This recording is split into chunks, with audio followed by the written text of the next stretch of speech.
Hi everyone, and welcome to the first realish episode of the Board Game Curator. And today we're going to be looking at these 3M paper games. Now, 3M nowadays is known for their adhesives and their PPE and things like that, but before, they were also known for board games. I mean, they're an old company, over 100 years old, founded in 1902, but they made some pretty neat board games in the 1960s and 70s. They started off with Alex Randolph and Sid Saxon, two pretty well-known board game designers. And then as they started gathering traction but also losing money on it, they switched over to freelancers. When they started to die down in the mid to late 70s, when things like fantasy games and role-playing games started to come out, and then they sold to Avalon Hill. But some of their big titles are still produced by game companies even today. But these are their paper series of games, which were ported as travel and leisure, quick and easy games to get in and get down with. They debuted in 1974, late in the life of 3M, and they were a cheap and easy alternative for them to continue some of their other series of games. There are 8 different games, and they came in both English for the American audience and German over in Europe. And there are 50 sheet block pads, about half the size of a standard sheet of A4 paper. They came in 2 different runs. The first print came in a type of glossy paper and featured the price on them, whereas the second runs came in a more flat matte paper to save a little extra money on it. And they debuted at $1.29, which is a pretty decent price, but now they can resell from $5 to $30, even more if they're still sealed. So they're still worth hanging on to today. But that's enough about that. Let's get on to the games. Most of these were pre-existent 2-player puzzle or strategy type games, if you will. And all of these are available in one form or another online, even high quality scans of the blocks of pads. So if there are any that are interesting to you, you could play them on your own without having to pick up an actual copy. Let's get into the games now. Alrighty guys, so let's take an actual look at the games.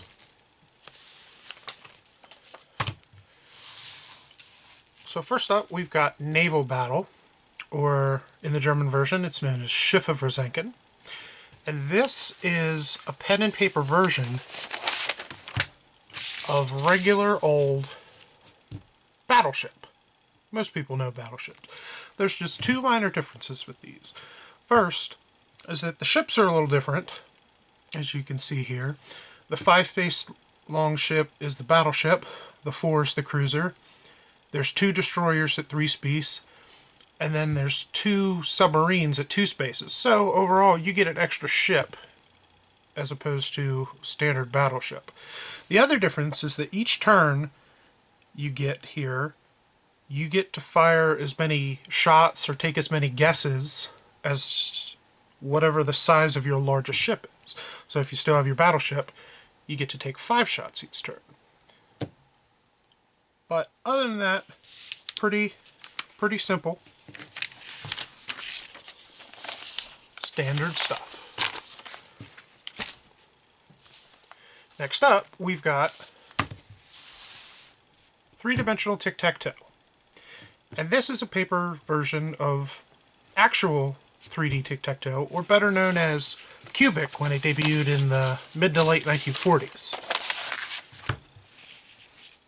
And for those unaware, this is a version of Tic Tac Toe, but it's actually 4 in a row, and it's played on 4 separate grids of 4x4, representing 4 layers of a 4x4 cube that you would see in the physical game. But other than that, nothing too different. If you've never played, you can get a 4 in a row as regular Tic Tac Toe on any individual square, or you could occupy the same square spatially on all 4 layers, or you could complete a line by coming up and forming it on 4 different levels in order. And that is 3D Tic Tac Toe.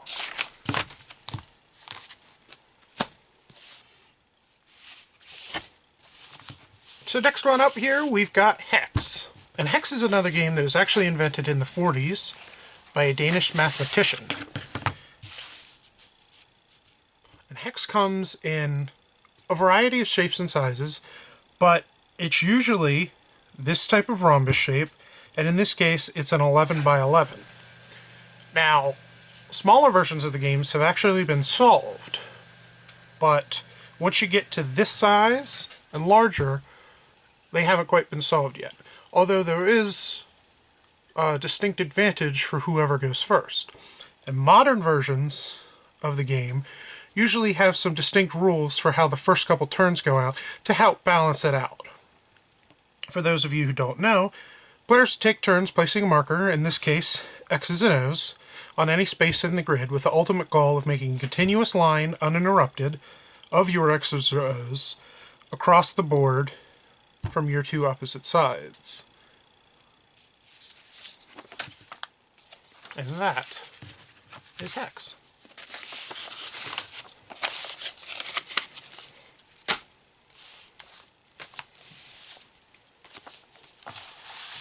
Next up, we've got Nab, and here, it might be a little hard on camera, but you can see the matte version of the second print versus the glossy kind of cover from the first.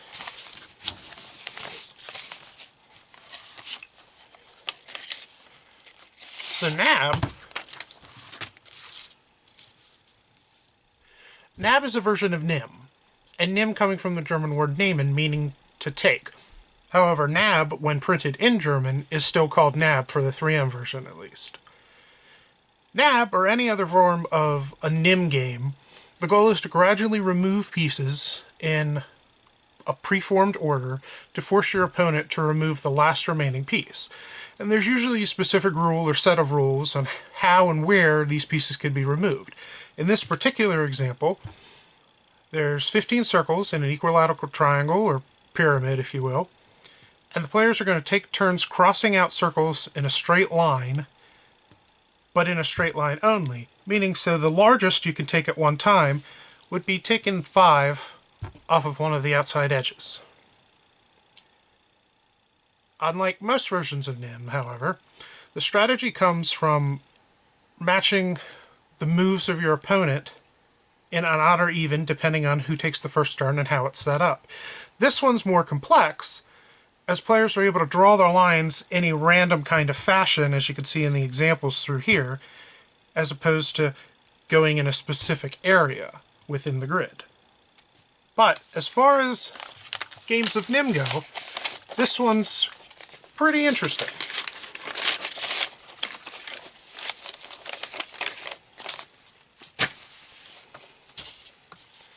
Next up, we've got Thorns, or in Europe it was called Scout.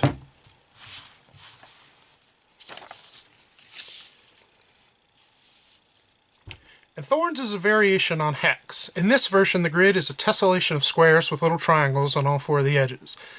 The goal of it's the same, to connect the 2 sides of the grid, but each player selects a square to mark, and then 2 opposite triangles, as in here, are going to be scored through with a line. And then when forming your line from the edges of the board, they're considered adjacent if a scored line in the triangle touches the connection between a triangle and a square and a previously one. If the triangles on a squares overlap, have the same score, or if the triangle of a scored line forms onto an unused triangle of a previously selected place. So, all in all, it's a nice breakaway from traditional Hex, but if you already like Hex or games of this sort, it can be quite of a mess to kind of get through, at least your first few times.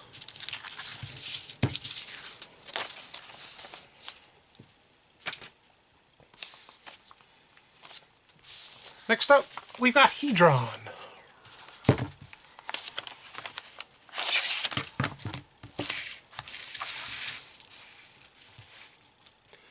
goal of hedron is to score 62 points or more, and the actual board is a geometric space consisting of varying 5-sided shapes.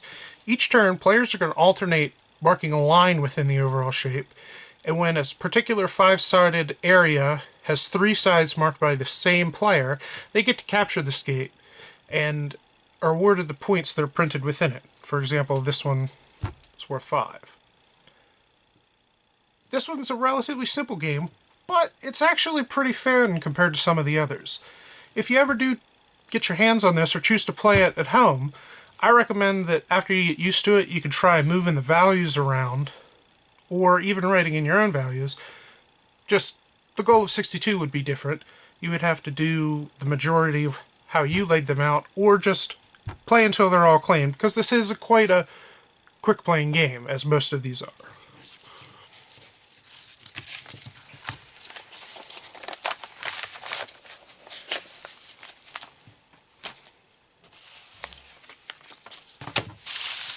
Next up, we've got Snare.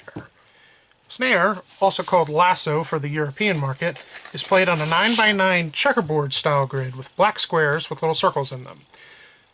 Players are going to take turns marking in the white squares one of 3 options, either an X or a pair of semicircles on opposite sides. Then, players are going to check if the lines that are drawn by those of yourself and your opponent are going to form a continuous line that encircles any of the black spaces with little circles in them. Then they'd be claimed by the current player, and whoever has the most at the end of the game wins. This one, as a pen and paper game, is pretty fun, but can be a little confusing, especially the first times you play it or if somebody younger plays it.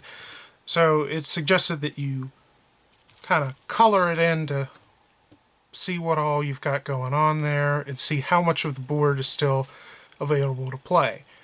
And this one actually shows a strategy tip that using the X's are a more conservative move and give up less ground to the opponent, as versus putting the semicircles and looping off around the board.